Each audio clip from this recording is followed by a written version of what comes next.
Good morning મહાદેવર, કેમ છો બધા? મજામાં હશો ને? મજામાં જ રહેજો.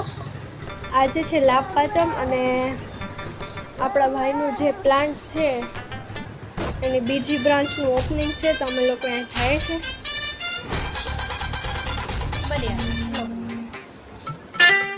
ઘરેથી નીકળી ગયા ને બારે કંઈક આવું વરસાદ જેવું વાતાવરણ હતું. ફાઇનલી પહોંચી ગયા.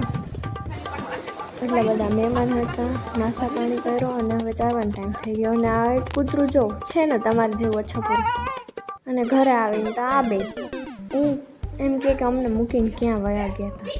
ખાલી અડધી કલાક જ મૂક્યા હતા. આ બેને મનામણાનું કાર્યક્રમ કરી લીધું.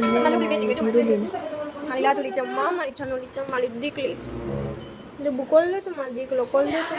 પછી લઈ ગયા આપણે દુકાને રસોઈ પાણી બનાવી હતી. 1:30 વાગે તો આપણે શાક લેવા આવ્યા. વીણી લીધી આપણે સસ્તી ડુંગળી, કરી નાખવાના છે ઢેબરા અને આપી દીધું માસાએ બોનસ દીવા.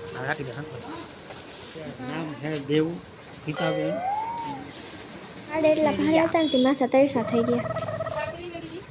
આવી ગયા ઘરે. મમ્મી બનાવી દીધા રોટલા શાક. Thank you. વિડીયો ગમ્યો તો લાઈક અને સબસ્ક્રાઈબ કરી દેજો.